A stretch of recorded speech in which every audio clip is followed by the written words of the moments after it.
You're standing in front of a large stone door. You see no locks, you see no handles, you see no mechanism of any kind to allow you to open this door. You say to your dungeon master that you want to try and push it open with your might. Okay, give me a strength check. This video is going to be all about ability checks and what they mean and how to do them and anything in between. There are 6 core abilities in Dungeons and Dragons. There's strength, a representation of your physical might, your ability to push, pull, lift, carry, and anything in between.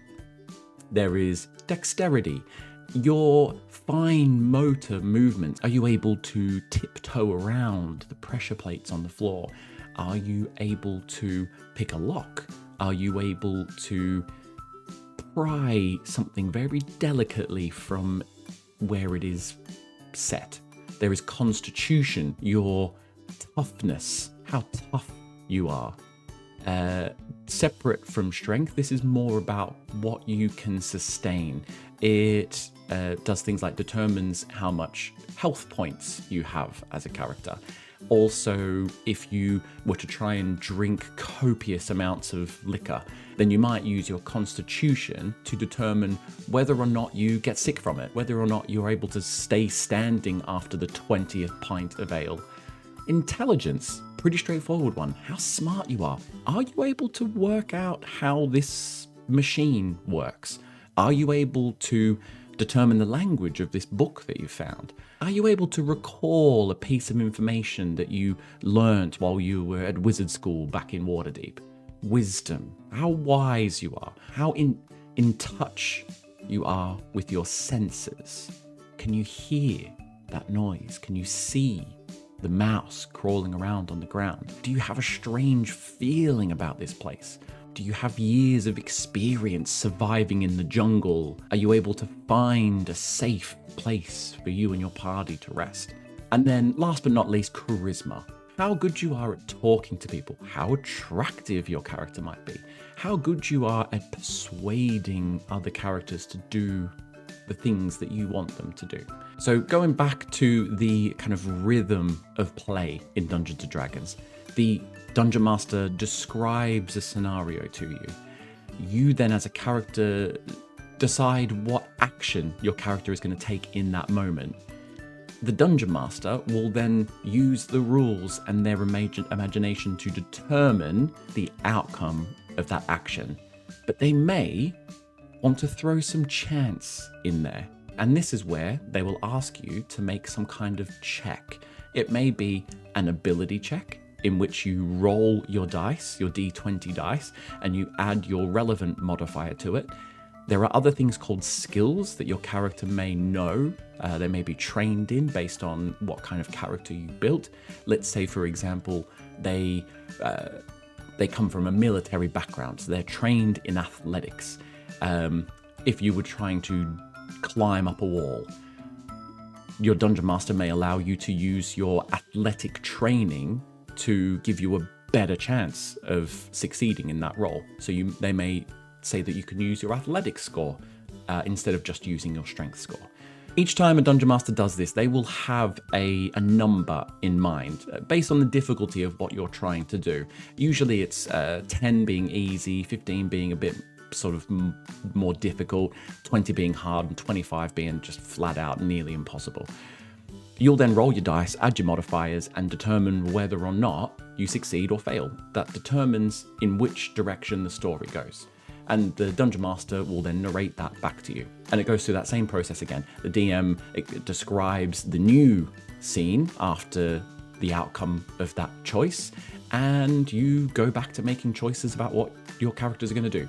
And it just rinse, repeat, it just keeps going until the end of the session. So each character will have a predetermined ability score for these abilities. And they're determined during your character creation process.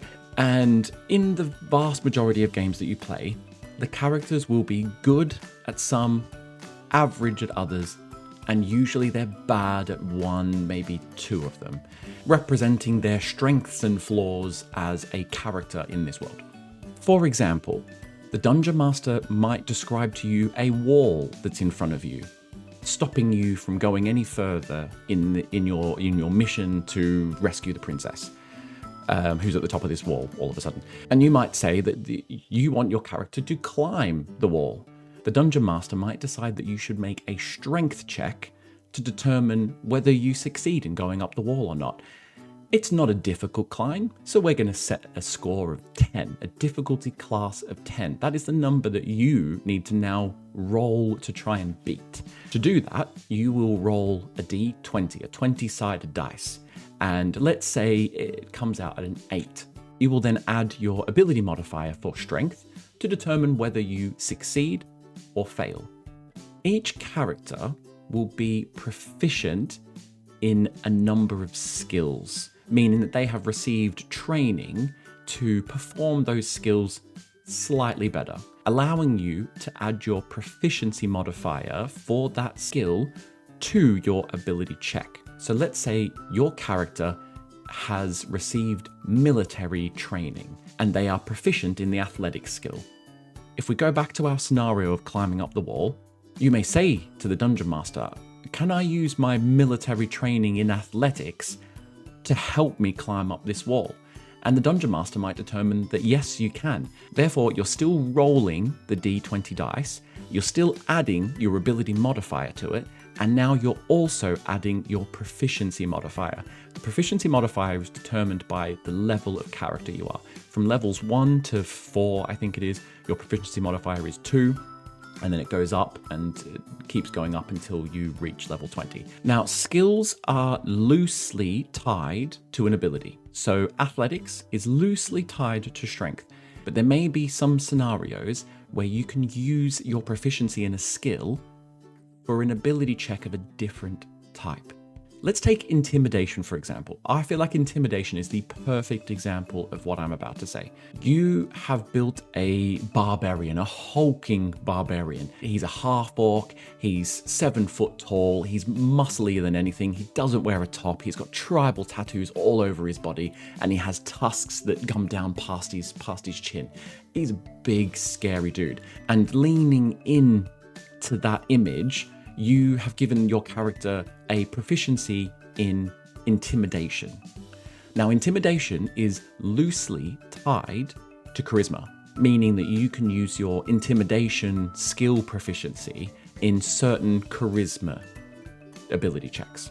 But your big hulking barbarian is not very charismatic. He's actually anti-charismatic.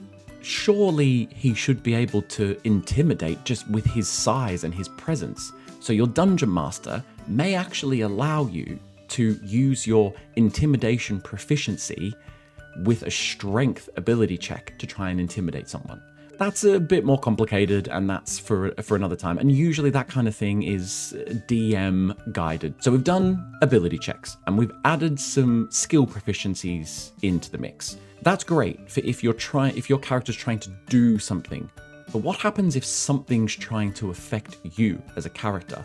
The ground beneath you begins to slip away, and you have a brief moment to try and stop yourself from going with it. And for that kind of thing, we make a saving throw. It all operates in a very similar way. You roll a d20 dice and you add your saving throw modifier to it. It's as simple as that. So just think, if your character is trying to do something, that's an ability check. If your character is reacting to something that's happened, that's a saving throw.